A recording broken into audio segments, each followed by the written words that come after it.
당신은 지금까지 단 한 번도 제대로 참회해 본 적이 없습니다. 너무 강한 말처럼 들리실 수도 있습니다. 하지만 오늘 이 말씀을 끝까지 들으시고 나면 고개를 끄덕이시게 될 것입니다. 우리는 살아오면서 수없이 많은 후회를 합니다. 어제 내뱉은 말 한마디가 머릿속을 맴돌고 오래전 누군가에게 상처 준 기억이 새벽 잠을 방해합니다. 가슴 한켠이 무거운데 그게 무엇인지 정확히 알 수 없어서 그냥 꾹 눌러 담고 하루를 살아갑니다. 그런 경험 있으십니까? 마음속에 오래된 짐 하나쯤은 다들 지고 계실 것입니다. 누군가에게 잘못한 일 하지 말았어야 했던 선택, 뱉어서는 안 될 말을 뱉어버린 순간들, 그 기억들이 쌓이고 쌓여 어느 순간 마음을 무겁게 짓누르고 우리는 그것을 죄책감이라고 부릅니다. 그리고 그 죄책감에서 벗어나고 싶어서 절에 가고 기도하고 부처님 앞에 무릎을 꿇습니다. 잘못했습니다. 용서해 주십시오. 다시는 그러지 않겠습니다. 하지만 이상하게도 절에서 돌아오면 똑같은 실수를 반복합니다. 같은 방식으로 화를 내고 같은 방식으로 후회하고 같은 방식으로 다시 무릎을 꿇습니다. 왜 그럴까요? 왜 참회를 해도 마음이 가벼워지지 않고 같은 고통이 반복되는 걸까요? 그것은 우리가 참회의 진짜 의미를 아직 모르고 있기 때문입니다. 오늘 함께 살펴볼 가르침은 108대참회문입니다. 이 참회문은 단순한 기도문이 아닙니다. 수천 년 동안 수행자들이 마음의 묵은 때를 씻어내기 위해 몸과 마음을 다해 실천해온 깊은 수행의 길입니다. 그 길의 첫 번째 문을 오늘 함께 열어보겠습니다. 부처님 당시 한 제자가 있었습니다. 그는 젊은 시절 욱하는 성격 때문에 친한 벗에게 심한 말을 퍼부은 적이 있었습니다. 그 말이 칼이 되어 벗의 가슴에 깊이 박혔고 두 사람은 결국 멀어지고 말았습니다. 세월이 흘러 그 벗은 세상을 떠났습니다. 이제는 사과할 기회조차 없어진 것입니다. 제자는 그 죄책감을 안고 부처님을 찾아왔습니다. 눈물을 글썽이며 이렇게 물었습니다. 세존이시여, 저는 지금껏 저 자신을 용서하지 못하고 있습니다. 이미 돌아가신 분에게 사과할 방법도 없고 이 죄업은 영원히 제 가슴에 남을 것 같습니다. 저는 어떻게 해야 합니까? 부처님께서는 한동안 조용히 제자를 바라보셨습니다. 그리고 천천히 입을 여셨습니다. 죄를 없애려 하지 말고 그 마음을 보아라. 제자는 고개를 들었습니다. 죄를 없애려 하지 말라니 그게 무슨 말씀인지 선뜻 이해되지 않았습니다. 부처님께서 계속 말씀하셨습니다. 내가 그 말을 내뱉은 것은 그 순간 분노가 마음을 가득 채웠기 때문이다. 그 분노는 어디서 왔느냐? 두려움에서 왔다. 상처받을까봐, 무시당할까봐, 사랑받지 못할까봐 하는 두려움. 너는 그 두려움을 알아차리지 못한 채 분노로 표현했을 뿐이다. 그것이 바로 무지다. 죄란 본래 악한 마음에서 오는 것이 아니라 모름에서 온다. 그 모름을 이제 알았다면 너는 이미 첫 번째 걸음을 뗀 것이다. 제자는 그 말씀을 듣고 오랫동안 침묵했습니다. 그렇습니다. 우리가 누군가를 상처 입힐 때 우리는 대부분 그 순간 무언가를 모르고 있었습니다. 내 말이 얼마나 날카로운지 몰랐고 상대가 얼마나 힘든 상황인지 몰랐으며 내 안에 어떤 두려움이 그 말을 만들어냈는지 몰랐습니다. 참회란 바로 그 모름을 깨닫는 과정입니다. 잘못을 저질렀기 때문에 벌을 받아야 한다는 생각, 죄인이기 때문에 고통받아야 마땅하다는 생각, 그것은 참회가 아닙니다. 그것은 또 다른 집착입니다. 자기 자신을 향한 집착이고 과거를 붙잡으려는 집착입니다. 여기 하나의 비유를 생각해 보겠습니다. 맑은 샘물이 담긴 항아리가 있습니다. 어느 날 그 안에 흙이 들어왔습니다. 물이 탁해졌습니다. 이제 그 물을 다시 맑게 만들려면 어떻게 해야 할까요? 항아리를 세차게 흔들면 될까요? 아닙니다. 흔들수록 흙이 더 퍼져 물은 더욱 탁해집니다. 그냥 가만히 두어야 합니다. 흔들지 않고 조용히 기다리면 흙은 천천히 바닥으로 가라앉고 물은 다시 맑아집니다. 우리의 마음도 이와 같습니다. 죄책감을 붙들고 계속 흔들수록, 과거의 잘못을 반복해서 들춰낼수록 마음은 더욱 탁해질 뿐입니다. 참회는 그 탁한 마음을 흔드는 것이 아니라 고요히 바라보는 것입니다. 그 고요함 속에서 흙이 가라앉고 마음이 서서히 제자리로 돌아옵니다.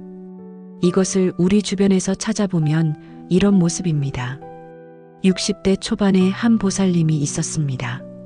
젊은 시절 시어머니와 심하게 다퉜고 그 이후 관계가 멀어진 채로 시어머니는 돌아가셨습니다. 그 보살님은 10년이 넘도록 그 기억을 떨치지 못하셨습니다.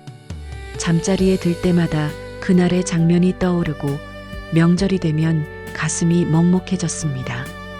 절에 가서 기도도 해보고 천도제도 올려보았지만 마음 한쪽이 여전히 무거우셨습니다. 왜 그 마음이 사라지지 않았을까요? 그분은 참회를 하면서 계속 이 생각을 하셨습니다.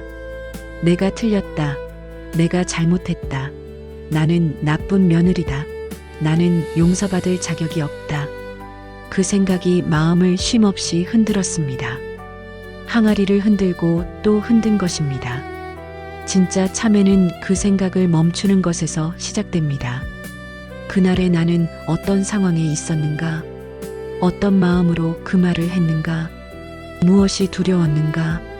무엇을 몰랐는가? 그것을 가만히 바라보는 것, 판단하지 않고 그냥 바라보는 것. 그것이 참회의 첫 번째 문을 여는 열쇠입니다. 불자님들, 참회는 자기 자신을 벌주는 행위가 아닙니다. 참회는 자기 자신을 이해하는 행위입니다. 내가 왜 그랬는지를 아는 것, 그 무지의 뿌리를 바라보는 것, 그리고 그것을 조용히 내려놓는 것.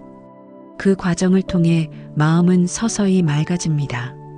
탁한 물이 가라앉듯 오래된 업의 찌꺼기가 바닥으로 내려앉고 우리의 본래 맑은 마음이 다시 드러납니다.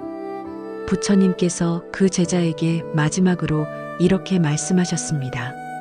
내가 그 친구를 기억하며 가슴 아파하는 것, 그것이 이미 사랑이다. 사랑이 없었다면 후회도 없었을 것이다. 그 후회를 죄로 보지 말고 아직 남아있는 사랑으로 보아라. 그 사랑을 이제 다른 이에게 흘려보내라. 그것이 진정한 참회다.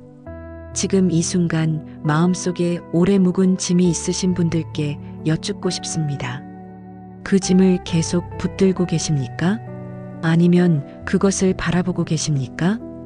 붙드는 것과 바라보는 것은 전혀 다릅니다. 붙드는 것은 집착이고 바라보는 것은 수행입니다. 오늘부터 그 짐을 바라보는 연습을 시작해 보십시오. 판단하지 않고 미워하지 않고 그저 조용히 바라보는 것. 그것이 108대참회문의 첫 번째 가르침입니다. 그것이 참회를 제대로 시작하는 길입니다. 그렇다면 이제 한 가지 질문을 드리겠습니다. 왜 하필 108번일까요? 절을 하러 법당에 가보신 분들은 아시겠지만 108배는 결코 쉬운 수행이 아닙니다. 무릎이 아프고 허리가 뻐근하고 숨이 차오릅니다. 특히 연세가 드신 분들께는 그 108번이 정말 큰 결심 없이는 시작하기 어려운 수행입니다. 그런데 왜 꼭 108번이어야 할까요? 107번도 아니고 110번도 아니고 왜 정확히 108번인가? 그냥 오랜 전통이라서? 스님들이 그렇게 하라고 해서? 오늘은 그 숫자 안에 담긴 깊은 뜻을 함께 살펴보겠습니다. 이것을 이해하고 나면 108배를 대하는 마음이 완전히 달라지실 것입니다. 부처님 당시 아난다 존자가 부처님께 이런 질문을 드린 적이 있었습니다. 아난다 존자는 부처님의 가장 가까운 시자였습니다. 부처님의 모든 법문을 곁에서 듣고 기억했던 제자입니다. 그 아난다가 어느 날 저녁 부처님과 단둘이 앉아 조심스럽게 여쭈었습니다. 세존이시여, 저는 수행을 하면 할수록 오히려 마음이 더 복잡해지는 것 같습니다. 번뇌가 줄어드는 것이 아니라 번뇌가 얼마나 많은지가 더욱 선명하게 보입니다. 수행을 잘못하고 있는 것입니까? 부처님께서 부드럽게 미소 지으시며 말씀하셨습니다. 아난다야, 그것은 잘못된 것이 아니다. 어두운 방에 촛불을 켜면 먼지가 보이지 않느냐? 불을 켜기 전에는 먼지가 없었던 것이 아니라 보이지 않았을 뿐이다. 수행이 깊어진다는 것은 자신의 번뇌를 더 선명하게 보게 된다는 뜻이다. 그러니 두려워하지 말아라. 아난다가 다시 여쭈었습니다. 그렇다면 세존이시여, 그 번뇌는 도대체 얼마나 됩니까? 다 헤아릴 수 있는 것입니까? 부처님께서 잠시 생각하신 뒤 이렇게 말씀하셨습니다. 내가 하루 동안 얼마나 많은 생각을 하는지 세어본 적이 있느냐? 눈으로 보고, 귀로 듣고, 코로 맡고, 혀로 맛보고, 몸으로 느끼고, 마음으로 헤아리는 것들. 그 하나하나에서 좋다 싫다 판단이 일어나고, 원한다 원하지 않는다는 마음이 일어난다. 그것이 쌓이고 쌓여 인간의 번뇌가 된다. 108이라는 숫자는 그 번뇌의 수를 상징하는 것이다. 너의 마음이 그만큼 얽혀있기 때문이다. 아난다는 그 말씀을 듣고 한참 동안 말을 잇지 못했습니다. 108이라는 숫자가 어디서 왔는지 조금 더 풀어서 설명해 드리겠습니다. 우리 인간에게는 6가지 감각의 문이 있습니다. 눈, 귀, 코, 혀, 몸, 그리고 마음. 이 6가지를 육군이라고 합니다. 이 6가지 감각의 문을 통해 세상을 만날 때 우리는 3가지 반응 중 하나를 합니다. 좋다고 느끼거나 싫다고 느끼거나 아무 느낌이 없거나. 이 3가지를 곱하면 6 곱하기 3, 18가지가 됩니다. 그런데 이 18가지 반응은 다시 2가지로 나뉩니다. 깨끗한 마음에서 일어나는 것과 오염된 마음에서 일어나는 것. 18 곱하기 2, 36가지가 됩니다. 그리고 이것은 과거, 현재, 미래 3시간에 걸쳐 반복됩니다. 36 곱하기 3. 그것이 바로 108입니다. 숫자 하나 안에 인간 마음의 구조 전체가 담겨 있는 것입니다. 108번의 절은 단순히 몸을 굽히는 행위가 아닙니다. 내 안에 있는 108가지 번뇌 하나하나를 마주하고 그 앞에 고개를 숙이는 행위입니다. 여기서 한 가지 비유를 들어보겠습니다. 오래된 창고를 생각해 보십시오. 수십 년 동안 쓰지 않는 물건들을 아무렇게나 쌓아둔 창고입니다. 언제 들여온 건지도 모를 짐들이 먼지를 뒤집어 쓴 채 켜켜이 쌓여 있습니다. 어느 날 그 창고를 정리하기로 마음먹었습니다. 문을 열고 들어가 보니 짐이 얼마나 많은지 어디서부터 시작해야 할지 막막합니다. 하지만 하나씩, 딱 하나씩 꺼내서 들여다보기 시작합니다. 이건 아직 쓸 수 있겠다. 이건 이제 버릴 때가 됐다. 이건 내가 왜 간직하고 있었는지 모르겠다. 그렇게 하나씩 살피다 보면 어느새 창고가 조금씩 비워지기 시작합니다. 한 번에 다 치울 수는 없습니다. 하지만 매일 조금씩 꾸준히 들여다보다 보면 창고는 반드시 정리됩니다. 108배가 바로 그런 수행입니다.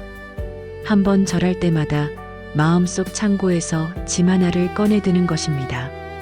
탐욕이라는 짐, 분노라는 짐, 질투라는 짐, 비교라는 짐, 두려움이라는 짐. 그것들을 하나씩 꺼내서 바라보고 부처님 앞에 내려놓는 것. 108번의 절이 끝났을 때 창고 안이 어제보다 조금 더 넓어져 있습니다. 이것을 우리 일상에서 찾아보면 이런 모습입니다. 70대 초반의 한거사님이 계셨습니다. 젊은 시절 사업을 하시면서 남들보다 더 가지려는 마음, 더 높이 올라가려는 마음이 강하셨습니다. 그 과정에서 가족들에게 소홀했고 직원들에게 가혹했던 기억들이 있으셨습니다. 은퇴 후 절에 나오시기 시작했는데 108배를 배우게 되셨습니다. 처음에는 그냥 운동 삼아 하셨다고 합니다. 무릎이 안 좋아서 절반도 못하고 쉬어야 했습니다. 그런데 어느 날 스님께서 이렇게 말씀해 주셨습니다. 절을 할 때 그냥 몸만 굽히지 말고 한번 굽힐 때마다 마음속에 있는 것 하나를 떠올려 보라고. 그분이 처음으로 그렇게 해보셨을 때 절을 10번도 못하고 눈물이 터져 나왔다고 하셨습니다. 머릿속에 떠오르는 얼굴들, 소홀히 대했던 순간들, 내뱉었던 말들, 그것들이 하나씩 떠오르는데 그것들 앞에 고개를 숙이는 것이 그토록 뭉클할 수가 없었다고 하셨습니다. 108번이 끝나고 나서 법당을 나오셨을 때 바깥 공기가 전과 다르게 느껴졌다고 하셨습니다. 몸이 가벼워진 것이 아니라 마음이 가벼워진 것을 처음으로 느끼셨다고 했습니다. 불자님들, 108이라는 숫자가 처음에는 그냥 많다는 느낌으로만 다가올 수 있습니다. 하지만 이제 그 숫자 안에 무엇이 담겨 있는지 아셨습니다. 내 눈이 보는 것, 귀가 듣는 것, 코가 맞는 것, 혀가 맛보는 것, 몸이 느끼는 것, 마음이 헤아리는 것. 그 모든 순간에 일어나는 크고 작은 반응들, 좋다, 싫다, 원한다, 원하지 않는다 하는 마음들. 그것들이 쌓이고 굳어져 우리 마음의 창고를 채우고 있습니다. 108배는 그 창고를 한 번에 비우는 것이 아닙니다. 하루에 하나씩, 한 번에 하나씩 천천히 들여다보고 내려놓는 것입니다. 그 꾸준한 내려놓음이 쌓일 때 마음은 조금씩 본래의 자리로 돌아갑니다. 부처님께서 아난다에게 마지막으로 이렇게 말씀하셨습니다. 번뇌가 많다고 낙담하지 말아라. 번뇌를 볼 수 있다는 것은 이미 빛이 들어오기 시작했다는 뜻이다. 어두운 방에서 먼지가 보인다면 그것은 어둠이 걷히고 있기 때문이다. 108가지 번뇌를 하나씩 바라볼 수 있는 용기, 그것이 수행의 시작이다. 번뇌가 많다는 것을 안다면 그것은 이미 깨어나기 시작한 것입니다. 108이라는 숫자 앞에서 기죽지 마십시오. 그것은 우리를 힘들게 하려는 숫자가 아니라 우리 마음의 지도입니다. 그 지도를 손에 쥐고 한 걸음씩 걸어가시면 됩니다. 앞서 우리는 참회가 무엇인지, 그리고 108이라는 숫자 안에 어떤 뜻이 담겨 있는지 살펴보았습니다. 그런데 여기서 한 가지 더 깊이 들어가야 할 것이 있습니다. 참회를 열심히 하는데도 왜 마음이 바뀌지 않는가? 108배를 꾸준히 하는데도 왜 같은 실수가 반복되는가? 그 답이 바로 오늘 살펴볼 가르침 안에 있습니다. 참회의 본질, 그 가장 깊은 곳에 있는 이야기입니다. 우리는 흔히 참회를 이렇게 생각합니다. 내가 잘못을 했으니 그 잘못을 부처님께 고하고 용서를 구하는 것, 죄를 지었으니 죄가 없어지기를 바라는 것, 마치 더러운 것을 지우개로 지우듯 잘못을 참회로 지워버리는 것. 하지만 부처님의 가르침은 그것과 전혀 다릅니다. 부처님께서 제자 마하가섭에게 이런 말씀을 하신 적이 있습니다. 마하가섭은 부처님의 제자 중에서도 특히 수행이 깊고 엄격하기로 이름난 분이었습니다. 어느 날 마하가섭이 부처님께 이렇게 여쭈었습니다. 세존이시여, 저는 오랫동안 수행을 해왔습니다. 그런데 아직도 마음속에 때가 남아있는 것 같습니다. 참회를 해도 완전히 깨끗해지지 않는 것 같아 답답합니다. 참회란 도대체 무엇입니까? 제가 지금까지 잘못 이해하고 있었던 것입니까? 부처님께서 마하가섭을 바라보시며 조용히 말씀하셨습니다. 가섭아, 죄라는 것은 본래 어디에 있느냐? 마하가섭이 대답했습니다. 마음속에 있지 않겠습니까? 부처님께서 다시 물으셨습니다. 그렇다면 그 마음은 어디에 있느냐? 마아가섭이 한동안 말을 잇지 못했습니다. 부처님께서 천천히 말씀을 이으셨습니다. 죄는 마음 안에 있고 마음은 본래 형체가 없다. 형체가 없는 것 안에 있는 죄를 없애려 한다면 그것은 바람을 손으로 잡으려는 것과 같다. 죄를 없애려 하지 말고 그 마음의 본래 자리를 보아라. 본래 자리를 보는 것, 그것이 참회다. 내가 잘못을 저질렀을 때 내 마음은 무엇을 알지 못하고 있었느냐? 그 모름을 이제 아는 것, 바로 그것이 참회다. 마아가섭은 그 말씀 앞에서 오랫동안 눈을 감고 있었습니다. 이 가르침이 왜 그토록 중요한지 조금 더 풀어서 말씀드리겠습니다. 우리가 누군가에게 상처를 줄 때 우리는 대부분 그 순간 세 가지를 모르고 있었습니다. 첫째, 내 말과 행동이 상대에게 어떻게 전달될지 몰랐습니다. 둘째, 상대가 그 순간 어떤 마음 상태인지 몰랐습니다. 셋째, 내 안에서 무엇이 그런 반응을 만들어냈는지 몰랐습니다. 이 세 가지 모름, 그것이 불교에서 말하는 무지입니다. 한자로는 무명이라고 합니다. 밝음이 없는 상태, 즉 어둠 속에 있는 상태입니다. 어둠 속에서 걸어가다가 벽에 부딪혔다고 생각해 보십시오. 코가 깨지고 이마에 혹이 났습니다. 그렇다고 해서 그 사람이 나쁜 사람입니까? 아닙니다. 그냥 어두웠을 뿐입니다. 불이 켜지면 다시는 그 벽에 부딪히지 않을 것입니다. 우리가 저지르는 잘못들도 마찬가지입니다. 그 순간 마음에 불이 꺼져 있었던 것입니다. 어두웠기 때문에 부딪힌 것입니다. 참회란 그 불을 다시 켜는 행위입니다. 잘못을 저지른 나를 벌주는 것이 아니라 어두웠던 그 자리에 빛을 가져다 놓는 것입니다. 그 빛이 들어오면 같은 벽에 다시 부딪히는 일이 줄어듭니다. 그것이 참회가 삶을 바꾸는 방식입니다. 여기서 한 가지 비유를 더 들어보겠습니다. 봄이 되면 씨앗을 심습니다. 그 씨앗이 땅 속에서 싹을 틔우려면 무엇이 필요할까요? 물도 필요하고 햇빛도 필요하고 좋은 흙도 필요합니다. 하지만 그것보다 먼저 필요한 것이 있습니다. 씨앗 껍데기가 깨져야 합니다. 아무리 좋은 씨앗이라도 껍데기가 단단히 닫혀 있으면 싹이 나지 않습니다. 그 껍데기가 습기를 만나고 온도를 만나고 압력을 받으면서 서서히 부드러워지다가 어느 순간 갈라집니다. 그 갈라지는 순간 안에 있던 생명이 밖으로 나옵니다. 참회가 바로 그 껍데기를 여는 과정입니다. 우리 마음의 껍데기, 즉 자기 자신을 보지 못하게 막고 있는 단단한 무지의 껍데기, 그것이 참회를 통해 서서히 부드러워지고 어느 순간 갈라지면서 안에 있던 본래의 맑은 마음이 밖으로 나옵니다. 그러니 참회는 무언가를 없애는 것이 아니라 무언가를 여는 것입니다. 이미 내 안에 있는 맑은 마음을 덮고 있던 껍데기를 여는 것. 그 맑은 마음은 처음부터 거기 있었습니다. 잠시 덮여 있었을 뿐입니다. 이것을 우리 삶 속에서 찾아보면 이런 모습입니다. 50대 후반에 한 보살님이 계셨습니다. 큰딸과 오랫동안 사이가 좋지 않으셨습니다. 딸이 결혼 상대를 데려왔을 때 심하게 반대하셨고 그 과정에서 딸에게 상처가 될 말을 많이 하셨습니다.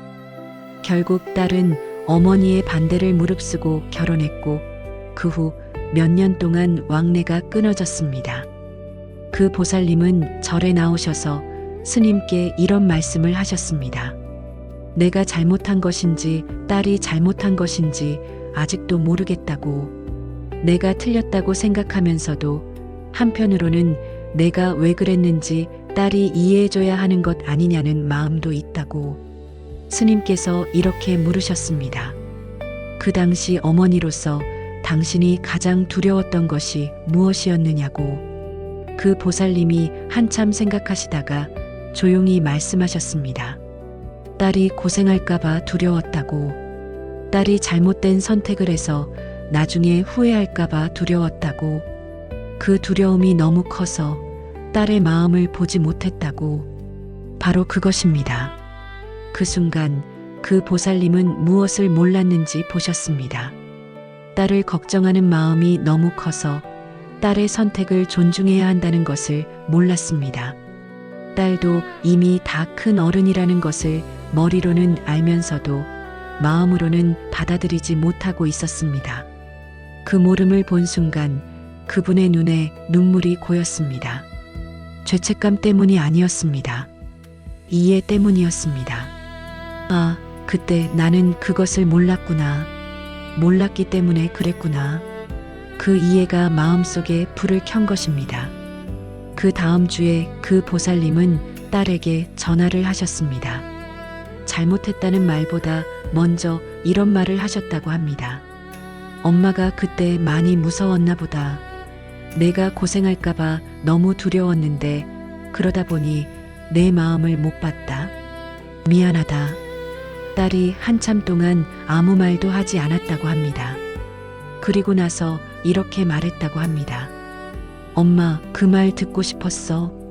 불자님들, 참회는 잘못을 고백하는 것이 아닙니다. 잘못이 생겨난 자리를 이해하는 것입니다. 그 자리에 무엇이 있었는지, 어떤 두려움이 있었는지, 어떤 모름이 있었는지, 그것을 조용히 바라보고 이해하는 것. 그 이해가 마음속 껍데기를 열고 안에 있던 따뜻한 마음이 밖으로 나올 수 있게 합니다. 그 따뜻한 마음이 관계를 회복하고 삶의 흐름을 바꿉니다. 부처님께서 마하가섭에게 마지막으로 이렇게 말씀하셨습니다. 참회는 과거의 잘못을 지우는 것이 아니다. 그 잘못이 어디서 왔는지를 아는 것이다. 알면 빛이 생기고 빛이 생기면 어둠은 저절로 물러난다. 죄를 없애려 하지 말고 지혜를 밝혀라. 지혜가 밝아지는 것, 그것이 진정한 참회다.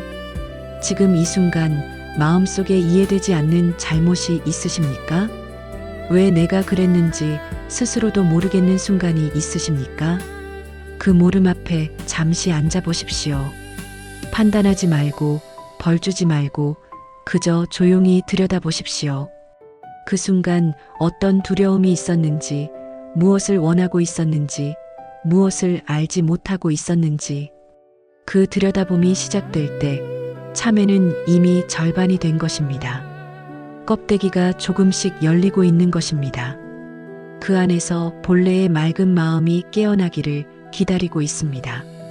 지금까지 우리는 참회가 무엇인지, 108이라는 숫자 안에 무엇이 담겨 있는지, 그리고 참회의 본질이 무지를 깨닫는 것임을 함께 살펴보았습니다. 그런데 이쯤에서 이런 생각이 드시는 분이 계실 것입니다. 마음으로 이해하는 것은 알겠는데 왜 굳이 몸을 굽혀야 하는가? 앉아서 조용히 생각하는 것만으로는 부족한가? 108번씩 절을 하는 것이 정말 필요한 일인가? 아주 자연스러운 의문입니다. 특히 무릎이 좋지 않으신 분들, 허리가 불편하신 분들께는 108배가 더욱 부담스럽게 느껴지실 것입니다. 오늘은 바로 그 의문에 대한 답을 함께 찾아보겠습니다. 몸으로 하는 참회, 즉 절 수행이 왜 필요한지, 그 안에 어떤 깊은 뜻이 담겨 있는지를 살펴보겠습니다. 부처님 당시의 일입니다. 수바드라라는 젊은 제자가 있었습니다. 그는 총명하고 말주변이 좋아서 법문을 듣고 이해하는 데는 누구보다 빨랐습니다. 그런데 이상하게도 수행이 깊어지지 않았습니다. 머리로는 모든 것을 알겠는데 실제 삶에서는 달라지는 것이 없었습니다. 화가 나면 여전히 거칠게 말했고 욕심이 생기면 여전히 그것을 좇았습니다. 수바드라가 부처님께 답답한 마음을 털어놓았습니다. 세존이시여, 저는 법문을 듣고 나면 모두 이해가 됩니다.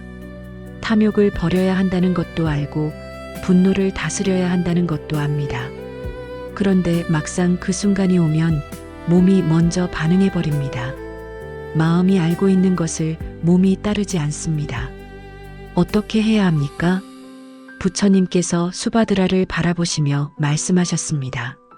수바드라야, 내가 말하는 것을 이해한다. 머리가 아는 것과 몸이 아는 것은 다르다. 나무의 가지가 흔들린다고 해서 뿌리가 움직이는 것은 아니다. 법문은 가지를 흔드는 바람과 같다. 하지만 뿌리를 움직이려면 다른 것이 필요하다. 수바드라가 여쭈었습니다. 그것이 무엇입니까? 부처님께서 조용히 말씀하셨습니다. 몸이 낮아질 때 마음도 내려간다. 머리가 땅에 닿을 때 오랫동안 높이 올라가 있던 암안심도 함께 내려온다. 몸으로 하는 수행은 머리로 아는 것을 가슴으로 내려오게 하는 통로다. 절을 해보아라. 한번 절할 때마다 내 몸이 무엇을 배우는지 느껴보아라. 수바드라는 그날부터 108배를 시작했습니다. 처음에는 그냥 몸만 굽히는 것 같았습니다. 하지만 10번, 20번, 30번을 넘어가면서 몸에서 이상한 일이 일어나기 시작했습니다. 숨이 차오르고 땀이 나고 무릎이 뜨거워지면서 머릿속이 조용해졌습니다. 생각이 멈추고 오직 지금 이 순간, 이 몸의 움직임만이 남았습니다. 그리고 108번째 절이 끝났을 때 그는 법당 바닥에 이마를 대고 한참 동안 일어나지 못했습니다. 눈물이 흘렀습니다.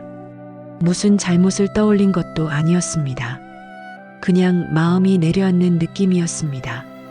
오랫동안 잔뜩 올라가 있던 무언가가 조용히 제자리로 돌아오는 느낌이었습니다. 그날 이후 수바드라의 수행은 달라지기 시작했습니다. 여기서 한 가지 비유를 들어보겠습니다. 물은 본래 높은 곳에서 낮은 곳으로 흐릅니다. 막으려 해도 막을 수 없고 돌려놓으려 해도 결국 낮은 곳을 찾아갑니다. 자연의 이치가 그러합니다. 우리 마음속의 자비와 지혜도 이와 같습니다. 본래 낮은 곳으로 흐르는 성질이 있습니다. 겸손한 자리, 낮아진 자리, 비워진 자리로 흘러내려옵니다. 그런데 우리는 살아오면서 끊임없이 높아지려 합니다. 더 잘 보이려 하고, 더 인정받으려 하고, 더 옳은 사람이 되려 합니다. 그 높아지려는 힘이 마음속 자비와 지혜가 흘러내려오는 것을 막습니다. 절을 한다는 것은 그 높아지려는 힘을 잠시 내려놓는 것입니다. 몸이 낮아지는 그 순간 높아지려는 마음도 함께 낮아집니다. 그리고 그 낮아진 자리로 자비와 지혜가 물처럼 흘러내려옵니다. 그것이 108배 수행의 핵심입니다. 이것을 우리 주변에서 찾아보면 이런 모습입니다. 60대 중반의 한 보살님이 계셨습니다. 평생 살림을 도맡아 하시면서 가족들을 위해 헌신하셨는데 정작 가족들로부터 제대로 된 감사의 말을 들어본 적이 없으셨습니다. 남편은 무뚝뚝한 분이셨고 자식들은 당연하게만 여겼습니다. 그 서운함이 오랫동안 마음속에 쌓여 있었습니다. 어느 날 그분이 108배를 시작하셨습니다. 처음에는 억울한 마음이 들었다고 하십니다. 내가 왜 이렇게까지 절을 해야 하나? 나는 잘못한 것도 없는데. 그런 생각을 하면서도 몸은 계속 굽혔습니다. 그렇게 30번쯤 지났을 때였습니다. 갑자기 이런 생각이 들었다고 하십니다. 내가 가족들에게 헌신한 것이 진짜 순수한 마음에서였는가? 아니면 인정받고 싶은 마음이 있었던 것은 아닌가? 그 생각이 스치는 순간 가슴이 뜨끔했다고 하셨습니다. 그 보살님은 절을 멈추지 않으셨습니다. 계속 몸을 굽히면서 그 마음을 바라보셨습니다. 그리고 100번째 절 즈음에 이런 생각이 드셨다고 합니다. 그래도 괜찮다. 인정받고 싶었던 것도 사람의 마음이다. 그것도 나다. 그 순간 서운함이 녹아내리기 시작했습니다. 가족들이 고맙다는 말을 해주지 않아도 그것이 그렇게까지 마음을 짓누르지 않게 되었습니다. 몸이 낮아지는 동안 기대하는 마음도 함께 낮아진 것입니다. 불자님들, 절은 단순히 몸을 굽히는 운동이 아닙니다. 그리고 잘못을 했으니 벌을 받는 것도 아닙니다. 절은 높아지려는 마음을 내려놓는 연습입니다. 옳고 싶은 마음, 인정받고 싶은 마음, 더 가지고 싶은 마음, 그 마음들을 한 번씩 내려놓으면서 몸을 굽히는 것입니다. 한 번 굽힐 때마다 마음이 조금씩 낮아집니다. 낮아진 그 자리에 본래의 맑은 마음이 흘러들어옵니다. 물이 낮은 곳으로 흐르듯이 무릎이 아프고 허리가 불편하신 분들 꼭 108번을 채우지 않아도 됩니다. 10번이면 10번, 20번이면 20번. 중요한 것은 횟수가 아니라 그 한 번 한 번에 마음이 담겨 있는가 하는 것입니다. 몸이 낮아질 때 마음도 함께 낮아지고 있는가? 그것이 절 수행의 핵심입니다. 부처님께서 수바드라에게 마지막으로 이렇게 말씀하셨습니다. 머리로 아는 것이 가슴으로 내려오는 데는 시간이 걸린다. 그 통로를 여는 것이 몸의 수행이다. 몸이 겸손해질 때 마음도 겸손해지고 마음이 겸손해질 때 지혜가 들어올 자리가 생긴다. 낮아지는 것을 두려워하지 말아라. 낮아질수록 더 넓어진다. 높아지려는 마음을 잠시 내려놓고 몸을 한번 낮추어 보십시오. 그 낮아진 자리에서 오랫동안 찾던 것을 만나게 될 것입니다. 이제 108대참회문의 가장 중심부로 들어갈 시간입니다. 앞서 우리는 참회가 무엇인지, 왜 108번인지, 참회의 본질은 무지를 깨닫는 것이며 몸을 낮추는 것이 왜 필요한지를 살펴보았습니다. 이제 실제로 108대참회문 안에 담긴 내용을 함께 들여다볼 차례입니다. 108대참회문은 우리가 살아오면서 지어온 업의 뿌리들을 하나씩 호명합니다. 탐욕으로 지은 업, 분노로 지은 업, 어리석음으로 지은 업, 그것을 하나씩 소리내어 부르고 그 앞에 고개를 숙이는 것입니다. 오늘은 그 참회문 안에 담긴 대표적인 항목들을 함께 살펴보겠습니다. 단순히 낭독하듯 읽는 것이 아니라 각각의 참회가 우리 삶 속에서 어떤 모습으로 나타나는지, 왜 그것이 생겨나는지, 그리고 어떻게 내려놓을 수 있는지를 함께 들여다보겠습니다. 첫 번째로 살펴볼 것은 탐욕으로 지은 업입니다. 108대참회문 안에는 이런 구절이 있습니다. 끝없는 욕심으로 지어온 모든 업장을 지심으로 참회합니다. 탐욕이라고 하면 흔히 돈을 밝히는 사람, 물건을 탐내는 사람을 떠올립니다. 하지만 탐욕은 훨씬 더 일상적인 모습으로 우리 곁에 있습니다.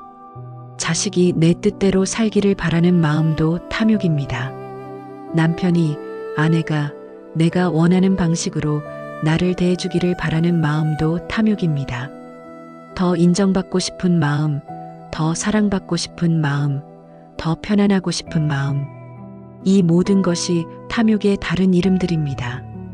부처님께서 이런 말씀을 하신 적이 있습니다. 욕심은 강물과 같다. 아무리 퍼내도 다시 채워진다. 강물을 비우려 하지 말고 강물이 흘러가게 두어라. 탐욕을 없애려고 싸울 필요가 없습니다. 다만 그것이 흘러가도록 두면 됩니다. 내가 원하는 것이 있다는 것을 알아차리고 그 원함에 붙들리지 않는 것. 그것이 탐욕으로 지은 업을 참회하는 방식입니다. 우리 주변에서 이런 모습을 볼 수 있습니다. 60대 후반의 한 보살님이 계셨는데 딸이 자신의 조언을 듣지 않을 때마다 심하게 상처를 받으셨습니다. 내가 이렇게 걱정하는데 왜 내 말을 안 듣느냐고 그게 서운하고 억울하셨습니다. 그런데 어느 날 문득 이런 생각이 드셨다고 합니다. 나는 딸을 걱정하는 것인가? 아니면 딸이 내 말을 따라주기를 원하는 것인가? 그 물음 앞에서 잠시 멈추셨을 때 탐욕 하나가 보이셨습니다. 내 뜻대로 되기를 바라는 마음. 그것을 보는 순간 딸에 대한 서운함이 조금 가벼워졌다고 하셨습니다. 두 번째로 살펴볼 것은 분노로 지은 업입니다. 참회문 안에는 이런 구절이 있습니다. 성냄과 미움으로 지어온 모든 업장을 지심으로 참회합니다. 분노는 우리가 가장 잘 알고 있으면서도 가장 다루기 어려운 마음입니다. 화가 나는 것은 자연스러운 일입니다. 하지만 그 화를 상대에게 쏟아내고 나서 남는 것은 언제나 후회입니다. 부처님께서 이런 비유를 드신 적이 있습니다. 뜨거운 숯을 손에 쥐고 상대에게 던지려 하면 먼저 타는 것은 내 손이다. 분노는 상대를 향하지만 실제로 가장 먼저 상처받는 것은 나 자신입니다. 화를 낸 뒤에 그 씁쓸한 기분, 그 허탈함, 그 후회. 그것이 분노의 숯이 내 손을 태우는 것입니다. 분노로 지은 업을 참회한다는 것은 그 분노를 억누르거나 없애려는 것이 아닙니다. 분노가 일어날 때 그 분노 아래에 무엇이 있는지를 보는 것입니다. 분노 아래에는 언제나 상처가 있고 그 상처 아래에는 언제나 사랑이 있습니다. 중요하지 않은 것에는 화가 나지 않습니다. 화가 난다는 것은 그만큼 소중하다는 뜻입니다. 50대 후반의 한거사님이 계셨습니다. 아들과 말을 하면 항상 언성이 높아지셨습니다. 아들이 자신의 기대에 미치지 못한다는 생각 때문이었습니다. 그런데 어느 날 108배를 하시다가 이런 생각이 드셨다고 합니다. 나는 아들에게 화를 내면서 한 번이라도 아들이 어떤 사람이 되고 싶은지 물어본 적이 있었는가? 그 생각이 드는 순간 저를 멈추고 한참을 그대로 엎드려 계셨다고 합니다. 분노 아래에 있던 것이 보이신 것입니다. 아들을 잘 되게 하고 싶다는 마음. 하지만 그 마음을 표현하는 방법을 몰랐던 것. 세 번째로 살펴볼 것은 어리석음으로 지은 업입니다. 참회문 안에는 이런 구절이 있습니다. 어리석음과 미혹으로 지어온 모든 업장을 지심으로 참회합니다. 어리석음이라고 하면 지식이 없는 것, 무식한 것을 떠올리기 쉽습니다. 하지만 불교에서 말하는 어리석음은 그것이 아닙니다. 아는데도 모르는 척하는 것, 보이는데도 보지 않으려는 것, 알면서도 외면하는 것. 그것이 어리석음의 본질입니다. 내 행동이 상대를 힘들게 하고 있다는 것을 알면서도 고치려 하지 않는 것. 이 관계가 서로에게 상처가 되고 있다는 것을 알면서도 직면하기 싫어서 모른 척하는 것. 내가 지금 욕심을 부리고 있다는 것을 알면서도 멈추지 않는 것. 부처님께서 이런 말씀을 하신 적이 있습니다. 어둠이 두렵거든 불을 켜라. 어리석음이 두렵거든 바라보아라. 바라보는 것이 이미 어리석음을 벗어나는 시작이다. 어리석음으로 지은 업을 참회한다는 것은 내가 알면서도 외면했던 것들을 다시 마주하는 것입니다. 불편하더라도 부끄럽더라도 그것을 똑바로 바라보는 것. 그 바라봄이 어리석음의 업을 녹입니다. 네 번째로 살펴볼 것은 비교와 질투로 지은 업입니다. 참회문 안에는 이런 구절이 있습니다. 시기하고 질투하며 지어온 모든 업장을 지심으로 참회합니다. 비교는 현대인의 삶에서 가장 흔한 번뇌 중 하나입니다. 옆집은 더 큰 집에 살고 친구 자식은 더 좋은 직장에 다니고 저 사람은 나보다 더 젊어 보이고 그 비교가 쌓이면 질투가 됩니다. 질투는 상대를 미워하는 마음처럼 보이지만 사실은 자기 자신을 향한 불만입니다. 부처님께서 이런 말씀을 하신 적이 있습니다. 남의 꽃을 부러워하는 동안 내 마당의 꽃은 피지 못한다. 질투는 내 시선을 상대에게 고정시킵니다. 그 시선이 상대에게 가 있는 동안 내 안에서 무언가가 피어나야 할 자리가 비어버립니다. 비교와 질투로 지은 업을 참회한다는 것은 시선을 돌리는 연습입니다. 상대를 향하던 시선을 나 자신에게로, 저 사람이 가진 것이 아니라 내가 가진 것을 보는 것. 저 사람이 잘된 것에 기뻐할 수 있을 때 질투는 자연스럽게 녹아내립니다. 다섯 번째로 살펴볼 것은 암한심으로 지은 업입니다. 참회문 안에는 이런 구절이 있습니다. 교만하고 거만한 마음으로 지어온 모든 업장을 지심으로 참회합니다. 암안심은 내가 남보다 낫다는 생각입니다. 그런데 이것도 아주 미세한 형태로 우리 삶 속에 숨어 있습니다. 저 사람은 왜 저렇게밖에 못할까 하는 생각, 내가 했으면 더 잘했을 텐데 하는 생각, 내 고생이 남의 고생보다 더 크다는 생각, 이것들이 모두 암안심의 모습입니다. 부처님께서 이런 말씀을 하신 적이 있습니다. 빈 그릇에 물이 가득 차고 가득 찬 그릇에는 물이 들어갈 자리가 없다. 암안심은 마음을 가득 채운 그릇과 같다. 그 그릇을 비울 때 지혜가 들어올 자리가 생긴다. 암안심으로 지은 업을 참회한다는 것은 내가 모른다는 것을 인정하는 것입니다. 내가 틀릴 수 있다는 것을 받아들이는 것, 상대에게서 배울 것이 있다는 것을 여는 것, 그 열림이 암안심의 업을 참회하는 길입니다. 6번째로 살펴볼 것은 집착으로 지은 업입니다. 참회문 안에는 이런 구절이 있습니다. 집착하고 매달리며 지어온 모든 업장을 지심으로 참회합니다. 집착은 사랑과 닮아 있어서 구별하기가 쉽지 않습니다. 하지만 사랑은 상대를 자유롭게 하고 집착은 상대를 묶습니다. 사랑은 상대가 행복하기를 바라고 집착은 내 곁에 있기를 바랍니다. 60대 초반에 한 보살님이 계셨습니다. 막내 아들이 결혼 후 멀리 이사를 가게 되었습니다. 그 보살님은 아들이 자주 연락하지 않는다는 것이 너무 서운하셨습니다. 어느 날 108배를 하시면서 이런 생각이 드셨다고 합니다. 나는 아들이 행복하기를 바라는 것인가? 아니면 아들이 내 곁에 있기를 바라는 것인가? 그 두 가지가 다를 수 있다는 생각이 처음으로 드셨다고 합니다. 그 생각이 드는 순간 오랫동안 마음을 무겁게 짓누르던 서운함이 조금 가벼워지셨다고 했습니다.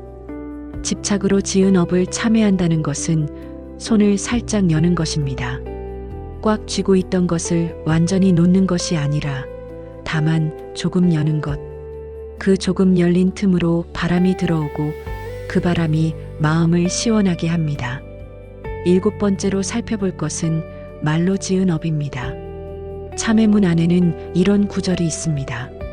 거칠고 상처 주는 말로 지어온 모든 업장을 지심으로 참회합니다.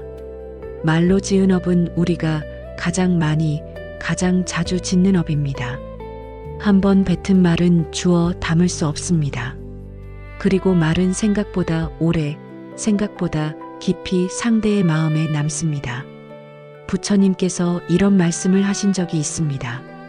말은 혀에서 나오는 순간 화살이 된다. 쏜 화살은 돌아오지 않는다. 그러니 활시위를 당기기 전에 한 번 더 생각하라. 말로 지은 업을 참회한다는 것은 앞으로의 말을 조심하는 것이기도 하지만 과거에 뱉은 말들을 바라보는 것이기도 합니다. 그 말들이 어떤 마음에서 나왔는지, 무엇이 두려워서 그 말을 했는지, 무엇을 지키고 싶어서 그런 말이 나왔는지, 그것을 바라보는 것이 말로 지은 업을 참회하는 길입니다. 불자님들, 108대참회문 안에는 이처럼 우리 삶의 모든 모습이 담겨 있습니다. 탐욕, 분노, 어리석음, 비교, 암안심, 집착, 말. 이것들은 나쁜 사람만이 가진 것이 아닙니다. 사람이라면 누구나 가지고 있는 마음의 결들입니다. 참회문은 그것들을 하나씩 소리내어 부르고 그 앞에 고개를 숙이는 것입니다. 있다는 것을 인정하는 것. 그 인정이 참회의 핵심입니다. 부정하고 싶고 외면하고 싶고 나는 그렇지 않다고 말하고 싶은 마음. 그 마음을 잠시 내려놓고 그래, 나에게도 이것이 있다고 인정하는 순간. 그 순간이 업이 녹기 시작하는 순간입니다. 참회는 내가 나쁜 사람이라는 고백이 아닙니다. 내가 사람이라는 고백입니다. 사람이기 때문에 탐욕도 있고 분노도 있고 집착도 있고 어리석음도 있다는 것. 그리고 그것을 알아차렸으니 이제 조금씩 내려놓겠다는 다짐. 그것이 108대참회문이 우리에게 전하는 가르침입니다. 지금까지 우리는 참회의 의미를 하나씩 깊이 들여다보았습니다. 그런데 오늘은 조금 불편할 수 있는 이야기를 하나 드려야 할 것 같습니다. 참회를 열심히 하는 분들 중에 오히려 참회를 하면 할수록 더 힘들어지시는 분들이 있습니다. 절을 하고 나서 마음이 가벼워지는 것이 아니라 오히려 더 무거워지는 분들, 기도를 하고 나면 평온해져야 할 것 같은데 되려 더 자신이 싫어지는 분들, 혹시 그런 경험이 있으십니까? 이것은 참회를 잘못하고 있다는 뜻이 아닙니다. 하지만 참회가 어느 순간 다른 방향으로 흘러가고 있다는 신호일 수 있습니다. 오늘은 그 이야기를 함께 나누어 보겠습니다. 참회를 잘못했을 때 생기는 문제, 그리고 그것을 어떻게 바로잡을 수 있는지를 살펴보겠습니다. 부처님 당시에 모갈라나 존자 곁에 한 젊은 수행자가 있었습니다. 그는 마음이 여리고 섬세한 사람이었습니다. 남에게 상처 주는 것을 극도로 싫어했고 자신이 조금이라도 잘못을 했다 싶으면 며칠 동안 그 생각에서 벗어나지 못했습니다. 참회를 성실하게 했지만 참회를 할수록 자신이 더 형편없는 사람처럼 느껴졌습니다. 수행을 오래 했는데도 마음은 점점 더 무거워졌습니다. 어느 날 그 수행자가 부처님께 찾아와 고백했습니다. 세존이시여, 저는 매일 참회를 합니다. 제가 한 잘못들을 하나씩 떠올리고 그 앞에 엎드립니다. 그런데 이상합니다. 참회를 하면 할수록 저는 더 작아지는 것 같습니다. 저는 왜 이 모양인가?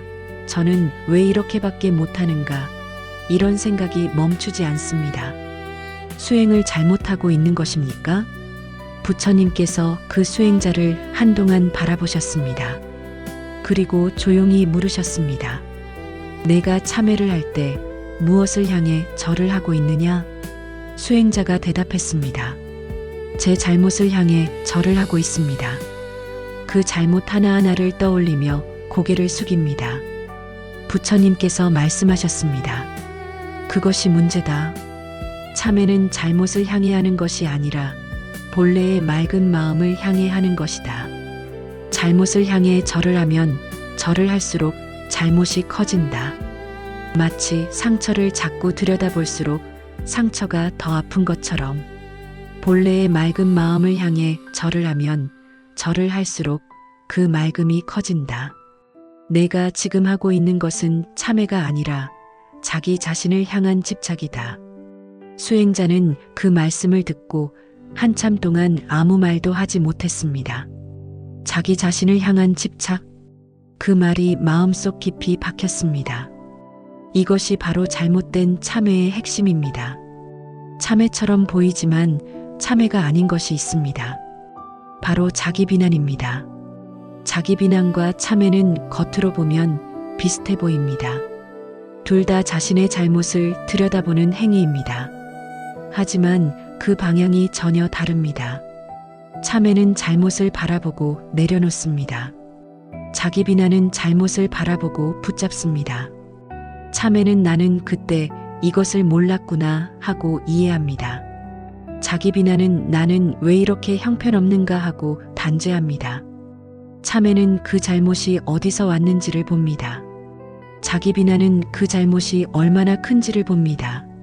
참회는 나를 이해하는 방향으로 나아갑니다. 자기 비난은 나를 작게 만드는 방향으로 나아갑니다. 여기서 한 가지 비유를 들어보겠습니다. 손에 상처가 났습니다. 그 상처를 치료하려면 어떻게 해야 할까요? 먼저 상처를 들여다보아야 합니다. 어느 정도 깊이인지, 어디까지 다쳤는지 확인해야 합니다. 그리고 나서 소독하고 약을 바르고 붕대를 감으면 됩니다. 그런데 상처를 들여다보면서 이렇게 한다면 어떨까요?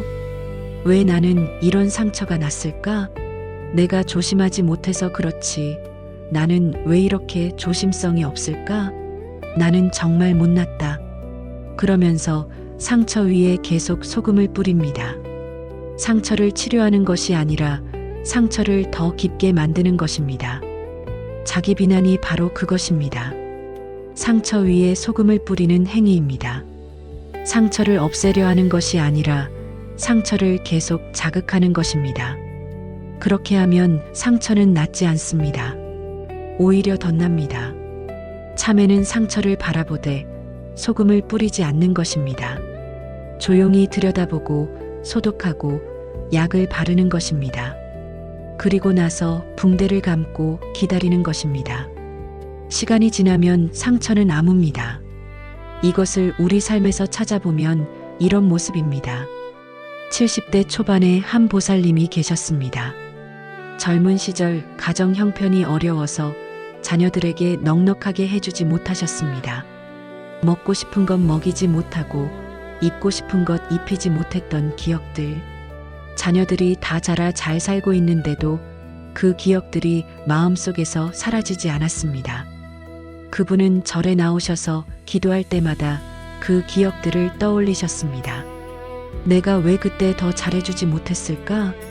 내가 더 노력했더라면 아이들이 덜 힘들었을 텐데. 나는 좋은 엄마가 아니었다. 그 생각들이 기도할 때마다 올라왔고 기도를 마치고 나면 오히려 더 마음이 무거우셨습니다. 스님께서 그 보살님의 이야기를 들으시고 이렇게 말씀하셨습니다. 지금 기도를 하시는 것입니까? 아니면 스스로를 벌주고 계신 것입니까? 그 말씀에 보살님이 한동안 말을 잇지 못하셨습니다. 스님께서 다시 말씀하셨습니다. 그때 어머니는 할 수 있는 것을 다 하셨습니다. 그 시절 그 형편에서 그만큼 하신 것이 이미 최선이었습니다. 그것을 이제 인정해 드리십시오. 자녀들에게 미안한 마음이 있다면 그 미안함을 지금 자녀들에게 사랑으로 돌려주십시오. 과거를 벌주는 것이 참회가 아닙니다. 지금을 바꾸는 것이 참회입니다. 그 말씀을 듣고 보살님이 처음으로 소리내어 우셨습니다. 오랫동안 자신을 벌주고 있었다는 것을 그제야 아신 것입니다. 불자님들, 혹시 지금 이 순간 자기 자신을 벌주고 계시지는 않습니까? 참회라는 이름으로, 기도라는 이름으로, 수행이라는 이름으로 사실은 신을 향해 끊임없이 죄인이라고 선고하고 계시지는 않습니까? 부처님께서 그 젊은 수행자에게 마지막으로 이렇게 말씀하셨습니다. 자기 자신을 미워하는 것은 또 다른 집착이다. 집착은 대상이 무엇이든 마음을 묶는다. 남을 향한 집착도 마음을 묶고 자기 자신을 향한 집착도 마음을 묶는다. 참회는 그 묶임에서 벗어나는 것이다. 잘못을 보되 거기에 머물지 말아라. 보고 이해하고 내려놓아라. 그것이 전부다. 보고 이해하고 내려놓는 것. 이 세 가지가 참회의 올바른 순서입니다. 보는 것에서 멈추면 자기 비난이 됩니다. 이해하는 것에서 멈추면 분석이 됩니다. 내려놓는 것까지 가야 비로소 참회가 완성됩니다. 오늘 이 말씀을 들으시면서 혹시 자신도 모르게 상처 위에 소금을 뿌리고 있지는 않았는지 한번 돌아보시기 바랍니다. 참회는 나를 작게 만드는 것이 아닙니다. 참회는 나를 본래의 자리로 돌려놓는 것입니다. 그 본래의 자리는 언제나 넉넉하고 따뜻하고 맑습니다. 지금까지 우리는 참회가 무엇인지, 어떻게 해야 하는지, 그리고 어떻게 하면 안 되는지를 함께 살펴보았습니다. 그런데 이쯤에서 이런 궁금증이 생기시는 분이 계실 것입니다.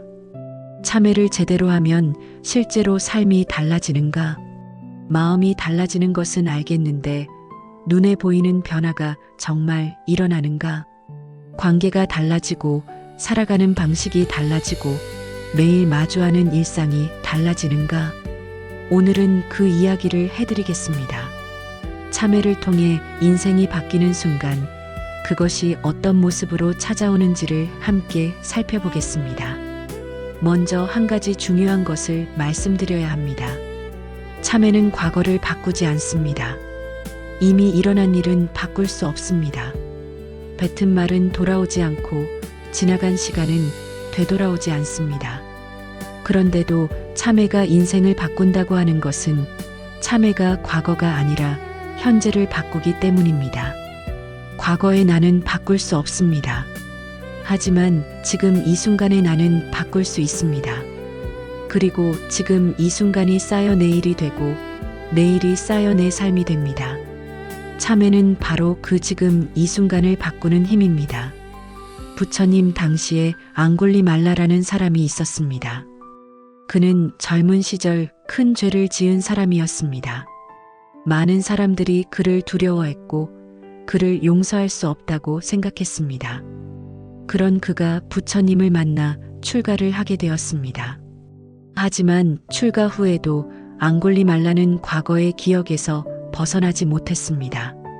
수행을 하면서도 법문을 들으면서도 그 기억들이 밀려왔습니다. 어느 날 그가 부처님께 이렇게 여쭈었습니다. 세존이시여, 저는 과거에 너무 큰 잘못을 저질렀습니다. 그 잘못이 너무 커서 제가 아무리 수행을 해도 그것이 씻어질 수 있을지 모르겠습니다. 저 같은 사람도 정말 달라질 수 있습니까? 부처님께서 앙골리말라를 바라보시며 조용히 말씀하셨습니다. 지금 이 순간 알아차리면 이미 바뀐 것이다. 앙골리말라가 그 말씀의 뜻을 여쭈었습니다. 부처님께서 말씀을 이으셨습니다. 과거는 이미 지나갔다. 미래는 아직 오지 않았다. 지금 이 순간 내가 무엇을 알아차리고 있느냐? 그것이 전부다. 지금 이 순간 자비로운 마음이 일어났다면 그 순간 너는 자비로운 사람이다. 지금 이 순간 지혜가 밝아졌다면 그 순간 너는 지혜로운 사람이다. 과거의 잘못이 지금의 너를 규정하지 않는다. 지금 이 순간의 알아차림이 지금의 너를 만든다. 앙골리말라는 그 말씀을 듣고 오랫동안 눈을 감고 있었습니다. 그리고 천천히 눈을 뜨며 말했습니다. 처음으로 지금 이 순간이 가볍게 느껴집니다. 그렇습니다. 참회를 통해 인생이 바뀌는 순간은 거창하게 찾아오지 않습니다. 어느 날 갑자기 모든 것이 달라지는 것이 아닙니다. 지금 이 순간이 처음으로 가볍게 느껴지는 그 순간, 그것이 시작입니다. 여기서 한 가지 비유를 들어보겠습니다. 오랫동안 먼지가 쌓인 거울이 있습니다. 그 거울은 먼지가 너무 두꺼워서 자신이 거울인지도 모를 정도입니다. 아무것도 비추지 못하고 그냥 뿌연 덩어리처럼 보입니다. 어느 날 누군가가 그 거울을 닦기 시작했습니다. 처음에는 아무 변화가 없는 것처럼 보입니다. 닦아도 그냥 뿌연 것 같습니다. 하지만 계속 닦다 보면 어느 순간 작은 부분이 맑아지기 시작합니다.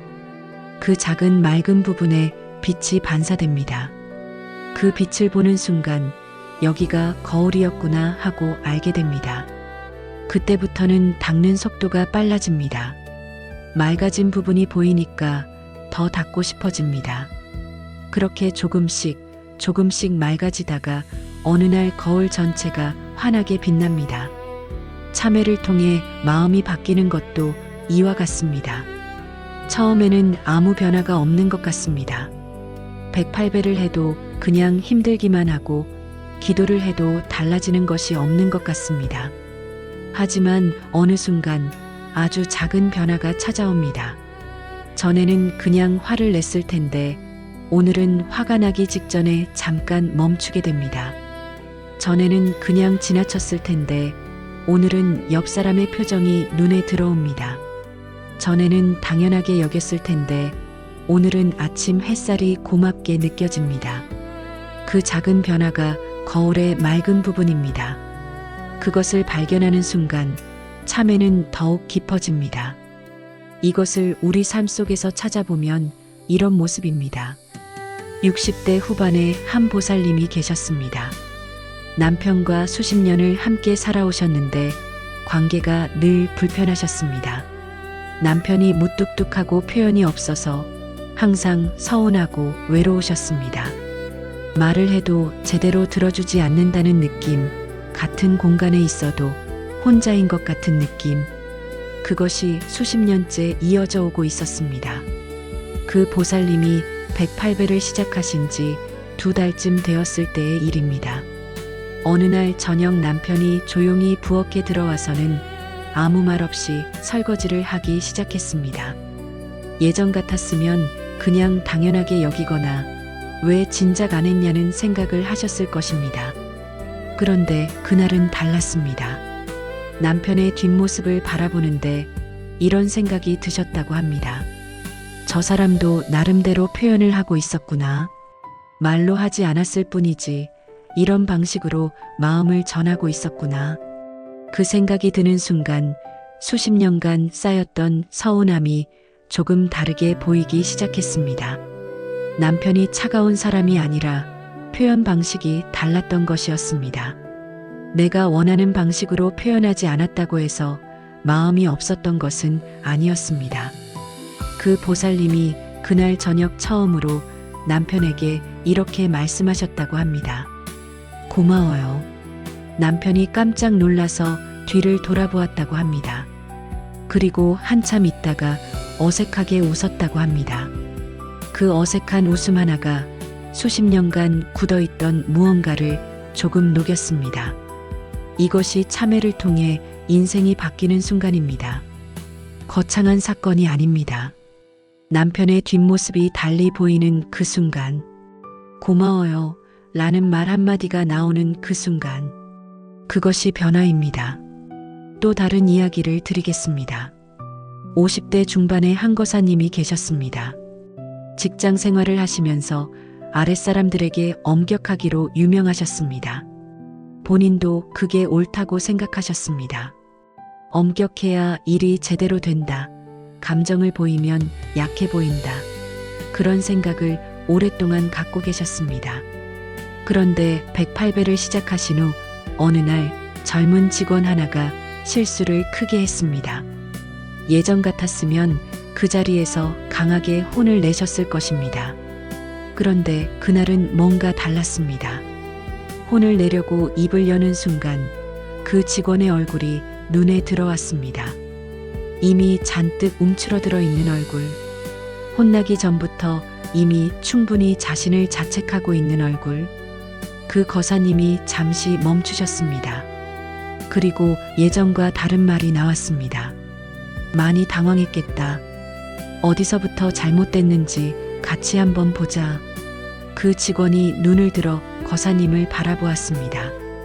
고맙습니다. 라는 말이 작게 나왔습니다. 그 거사님은 그날 집에 오시면서 이런 생각을 하셨다고 합니다. 내가 저렇게 말할 수도 있는 사람이었구나. 몰랐다. 그 몰랐다는 생각. 그것이 거울이 맑아지는 순간입니다. 참회를 통해 자기 자신을 새롭게 발견하는 순간입니다. 불자님들, 참회를 통해 인생이 바뀐다는 것은 이런 것입니다. 갑자기 모든 것이 달라지는 것이 아닙니다. 어느 날 남편의 뒷모습이 달리 보이는 것입니다. 어느 날 직원의 얼굴이 눈에 들어오는 것입니다. 어느 날 아침 햇살이 고맙게 느껴지는 것입니다. 그 작은 순간들이 쌓입니다. 그 쌓임이 관계를 바꾸고 일상을 바꾸고 삶을 바꿉니다. 감정 반응이 줄어드는 것도 그렇습니다. 전에는 작은 일에도 크게 상처받았는데 어느 순간부터 그것이 조금 줄어듭니다. 전에는 금방 화가 치솟았는데 어느 순간부터 화가 나기 전에 잠깐 여유가 생깁니다. 그 여유 한 박자가 관계를 살립니다. 그 여유 한 박자가 후회할 말을 삼키게 합니다. 부처님께서 앙골리말라에게 마지막으로 이렇게 말씀하셨습니다. 과거의 어둠이 짙을수록 지금의 빛이 더 선명하게 보인다. 힘든 과거를 가진 사람이 참회를 통해 깨어날 때 그 깨어남은 더욱 깊다. 내가 지나온 길이 험했던 만큼 내가 지금 서 있는 자리가 더욱 귀하다. 지금 이 순간을 살아라. 지금 이 순간이 내 인생이다.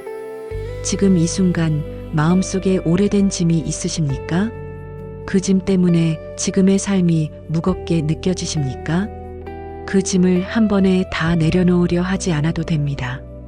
다만 오늘 지금 이 순간 한 사람의 얼굴을 조금 더 들여다보십시오.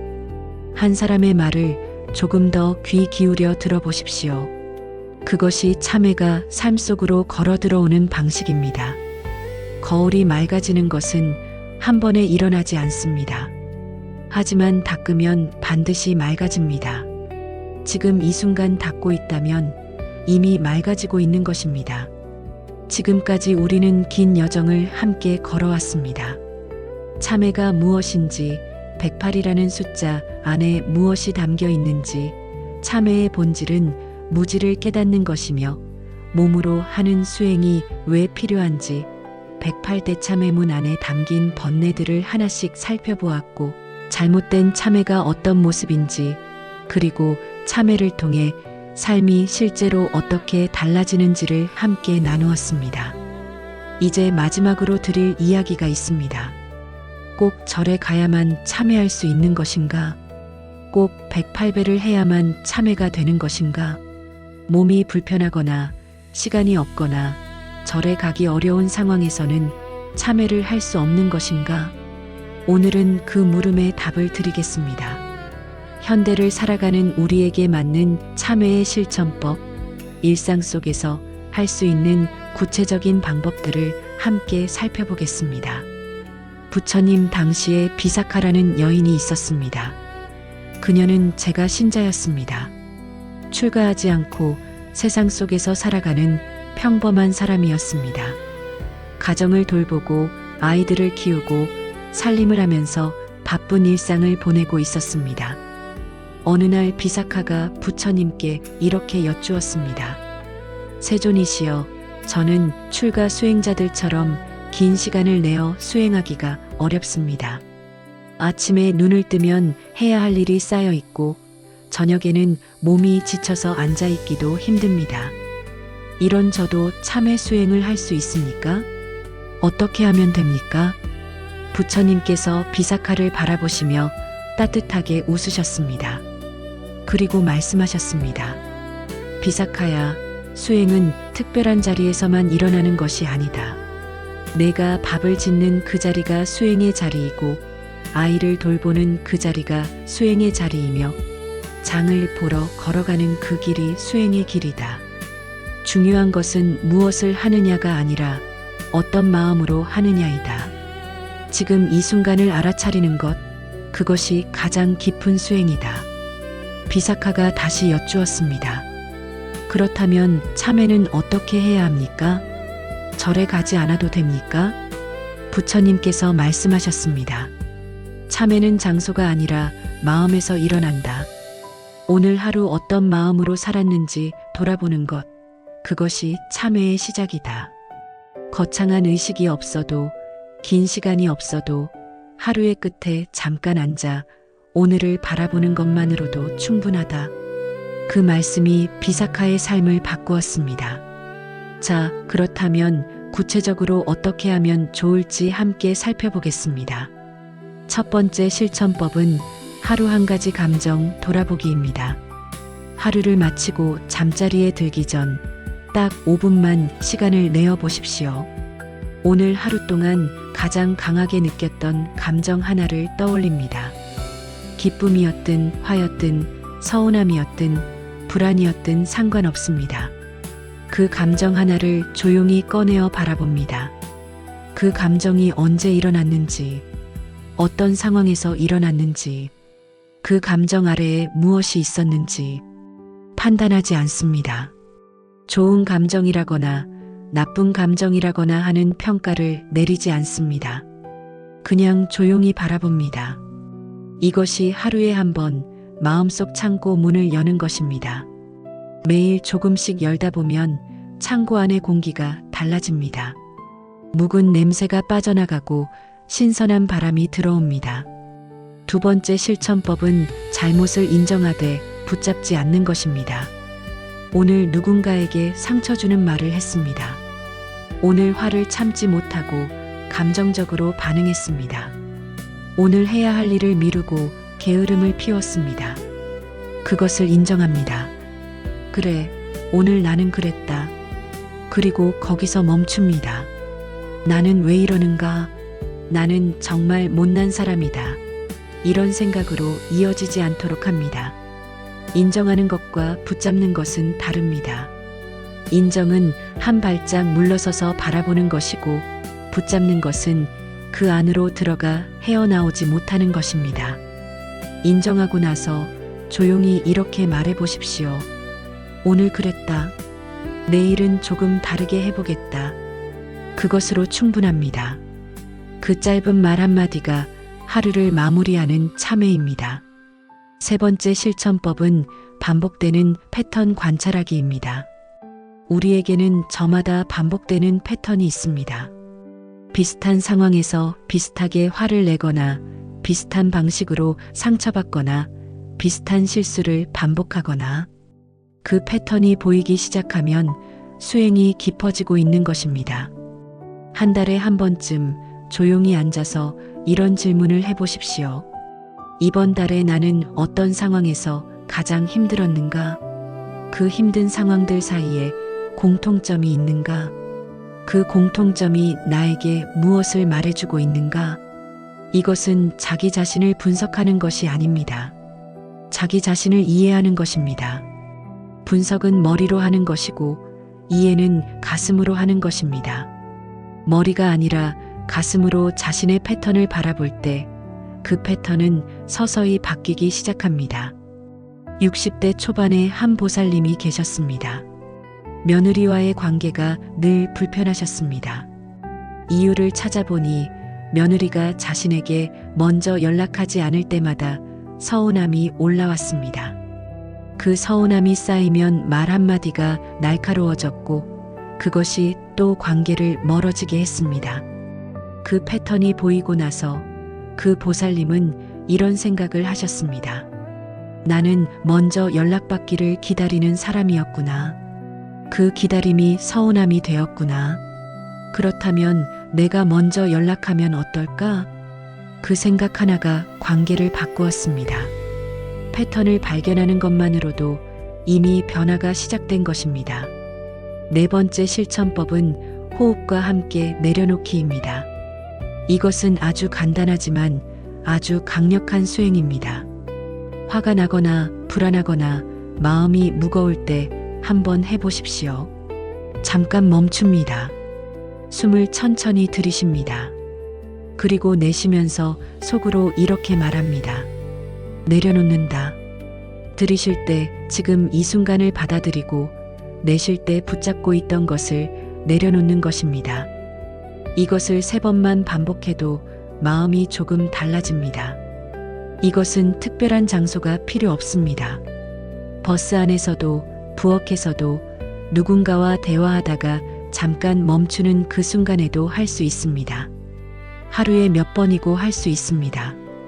호흡은 언제나 지금 이 순간에 있습니다.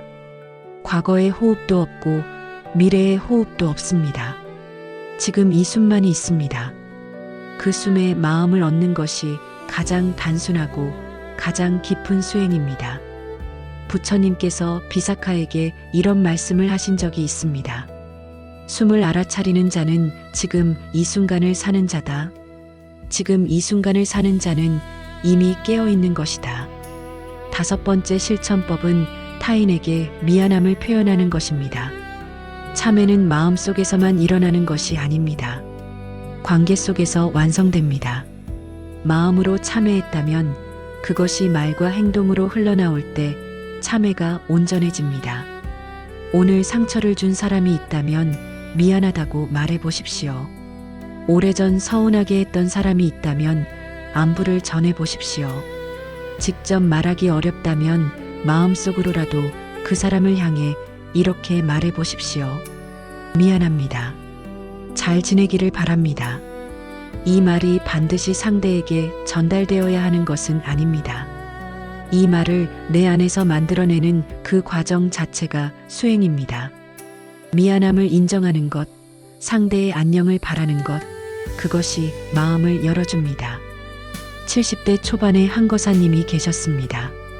젊은 시절 아버지와 크게 다투고 화해하지 못한 채 아버지를 보내셨습니다. 그 이후 수십 년이 지났는데도 그 기억이 마음속에 남아 있었습니다. 스님께서 이렇게 말씀해 주셨습니다. 아버지께서 가신 곳에서 지금 이 마음이 전달됩니다. 지금 이 순간 마음속으로 아버지께 하고 싶은 말을 해보십시오. 그 거사님이 눈을 감고 한참 있다가 입을 여셨습니다. 아버지, 죄송합니다. 그때 제가 많이 어렸습니다. 아버지 마음을 몰랐습니다. 이제는 압니다. 그 말을 다 하고 나서 그분이 오랫동안 울으셨습니다. 그리고 나서 이렇게 말씀하셨습니다. 처음으로 마음이 가볍습니다. 말이 전달되었기 때문이 아닙니다. 그 말을 내 안에서 만들어낸 것, 그것이 수행이었습니다. 그것이 참회였습니다. 불자님들, 참회는 특별한 사람만이 하는 것이 아닙니다. 절에 매일 나가는 사람만이 하는 것도 아닙니다. 108배를 완벽하게 해야만 되는 것도 아닙니다.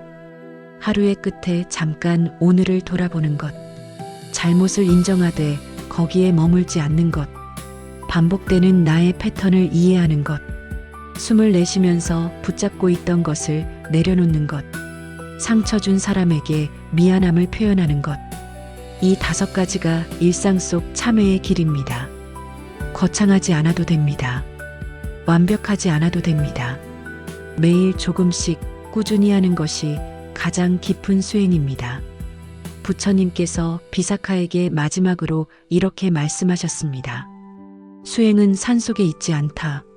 내가 서 있는 그 자리가 수행의 자리다. 내가 만나는 그 사람이 수행의 스승이다. 내가 겪는 그 상황이 수행의 도량이다. 일상을 떠나 수행을 찾지 말고 일상 속에서 수행을 살아라. 오늘 하루가 끝나갈 때 잠자리에 드시기 전에 딱 5분만 내어 보십시오. 오늘 어떤 마음으로 살았는지, 누구에게 어떤 마음을 전했는지, 무엇을 붙잡고 있었는지를 조용히 바라보십시오. 그리고 숨을 천천히 내쉬면서 오늘을 내려놓으십시오. 그것이 오늘의 참회입니다. 그것이 내일을 새롭게 시작하는 힘입니다. 이제 우리의 긴 여정이 마지막 문 앞에 왔습니다. 참회가 무엇인지 108이라는 숫자 안에 담긴 뜻, 참회의 본질, 몸으로 하는 수행의 의미, 108대 참회문 안의 번뇌들, 잘못된 참회의 모습, 참회를 통해 삶이 바뀌는 순간, 그리고 일상 속에서 실천할 수 있는 방법들까지 긴 길을 함께 걸어오셨습니다. 오늘 마지막으로 드릴 이야기는 아주 단순합니다. 하지만 이 단순한 이야기 안에 앞서 드린 모든 이야기가 담겨 있습니다. 부처님께서 열반에 드시기 얼마 전의 일입니다. 아난다 존자가 부처님 곁에 앉아 있었습니다. 부처님의 몸이 많이 쇠약해지신 것을 느끼며 아난다는 마음이 무거웠습니다. 아난다가 조용히 여쭈었습니다. 세존이시여, 세존께서 떠나신 후에 우리는 어떻게 살아가야 합니까? 수행을 어떻게 이어가야 합니까? 참회는 어떻게 해야 합니까? 마지막으로 한 말씀만 해주십시오. 부처님께서 천천히 눈을 뜨시고 아난다를 바라보셨습니다. 그리고 아주 조용하고 분명한 목소리로 말씀하셨습니다. 아난다야, 지금 이 순간을 살아라. 그것이 전부다. 아난다가 다시 여쭈었습니다. 지금 이 순간을 산다는 것이 무엇입니까? 부처님께서 말씀하셨습니다. 과거는 이미 지나갔다. 그것을 붙들면 후회가 된다. 미래는 아직 오지 않았다. 그것을 쫓으면 불안이 된다. 지금 이 순간 내 앞에 있는 사람을 보아라. 지금 이 순간 내 안에 있는 마음을 보아라. 지금 이 순간 내가 내쉬는 숨을 느껴라. 그것이 참회이고 그것이 수행이며 그것이 깨달음으로 가는 길이다. 아난다는 그 말씀을 들으며 눈물을 흘렸습니다. 그 눈물은 슬픔이기도 했지만 동시에 무언가가 깊이 가닿는 느낌이었습니다. 부처님께서 다시 말씀하셨습니다. 참회는 과거를 지우는 것이 아니라 지금의 나를 새롭게 만드는 길이다. 과거에 무슨 일이 있었든 지금 이 순간 깨어 있다면 그것으로 충분하다. 지금 이 순간에 깨어남이 쌓이면 그것이 삶이 된다. 그 삶이 곧 수행이다. 오늘 우리가 함께 걸어온 길을 조용히 돌아보겠습니다. 첫 번째로 우리는 참회가 무엇인지를 보았습니다. 참회는 죄를 없애는 것이 아니라 그 죄가 어디서 왔는지를 이해하는 것입니다. 탁한 물을 흔들수록 더 흐려지듯 죄책감을 붙잡을수록 마음은 더 무거워집니다. 참회는 그 탁함을 가만히 바라보아 가라앉히는 것입니다. 두 번째로 우리는 108이라는 숫자의 뜻을 보았습니다. 6가지 감각, 3가지 반응, 2가지 마음의 결, 3가지 시간. 그 안에 인간 마음의 지도 전체가 담겨 있습니다. 108번의 절은 그 지도를 한 번씩 짚어가며 내려놓는 수행입니다. 세 번째로 우리는 참회의 본질을 보았습니다. 잘못은 악함에서 오는 것이 아니라 모름에서 옵니다. 어둠 속에서 벽에 부딪힌 것처럼 그 순간 빛이 없었던 것입니다. 참회는 그 자리에 빛을 가져다 놓는 것입니다. 씨앗의 껍데기가 열리듯 참회를 통해 본래의 맑은 마음이 밖으로 나옵니다. 네 번째로 우리는 몸으로 하는 수행의 의미를 보았습니다. 머리가 아는 것이 가슴으로 내려오는 데는 통로가 필요합니다. 몸이 낮아질 때 마음도 낮아지고 낮아진 자리로 지혜가 물처럼 흘러내려옵니다.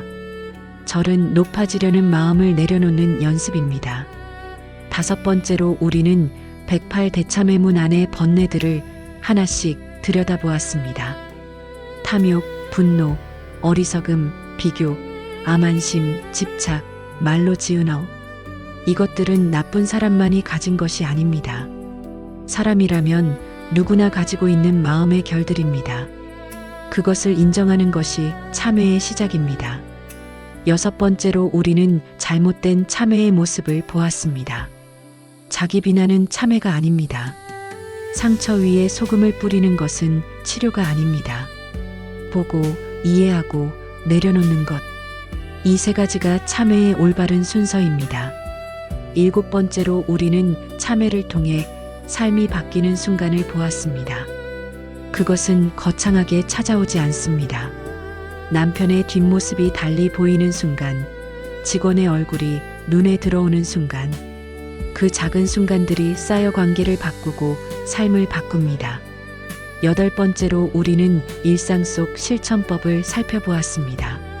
하루 한 가지 감정 돌아보기, 잘못을 인정하되 붙잡지 않기, 반복되는 패턴 관찰하기, 호흡과 함께 내려놓기, 타인에게 미안함 표현하기.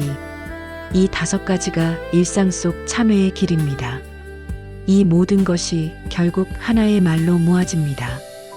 지금 이 순간을 살아라. 그것이 부처님께서 열반에 드시기 전 마지막으로 남기신 가르침의 핵심입니다. 그것이 108 대참회문이 우리에게 전하는 가르침의 핵심입니다. 과거는 이미 지나갔습니다. 그 과거 속의 잘못들, 후회들, 상처들, 그것들은 바꿀 수 없습니다. 하지만 그것들을 어떻게 바라볼 것인가는 지금 이 순간 내가 선택할 수 있습니다. 미래는 아직 오지 않았습니다. 앞으로 어떤 일이 생길지, 관계가 어떻게 될지, 건강이 어떻게 될지, 그것은 알 수 없습니다. 하지만 지금 이 순간 어떤 마음으로 있을 것인가는 내가 선택할 수 있습니다. 지금 이 순간, 이것이 우리에게 주어진 전부이며 동시에 전부를 바꿀 수 있는 힘이 있는 순간입니다.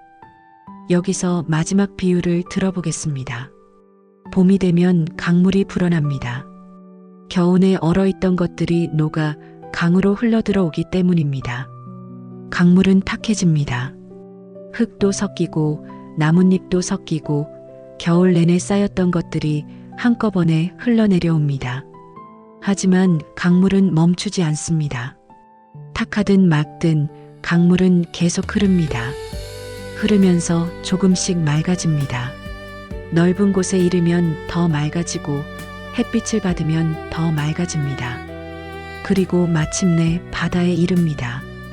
우리의 삶도 이와 같습니다. 살아오면서 탁해진 것들이 있습니다. 후회도 있고 상처도 있고 잘못도 있습니다. 하지만 우리는 멈추지 않습니다. 흐르면서 조금씩 맑아집니다. 참회를 만나면 더 맑아지고 지혜를 만나면 더 맑아집니다. 그리고 마침내 본래의 자리로 돌아갑니다. 그 본래의 자리는 처음부터 맑았습니다.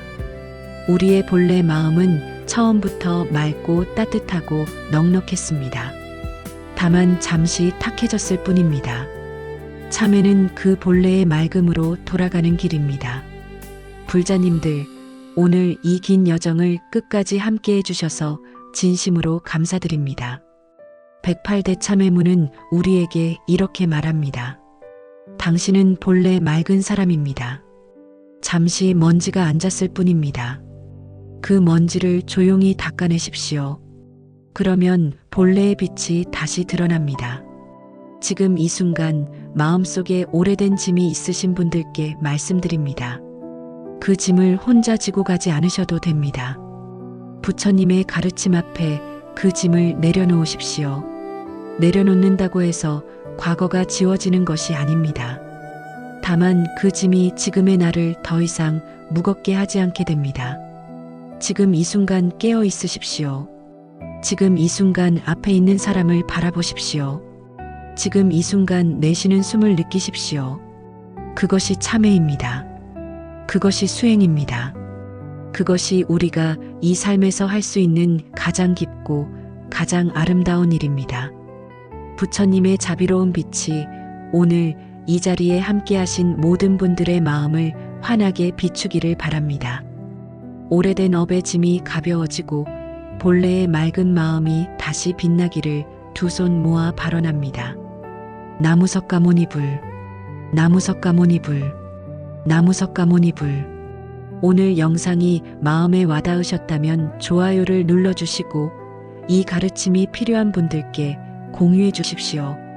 108대 참회문의 가르침을 일상 속에서 실천해 보신 경험이 있으시다면 댓글로 나누어 주십시오. 함께 나누는 그 이야기들이 서로에게 큰 힘이 됩니다. 오늘도 평안한 하루 되십시오.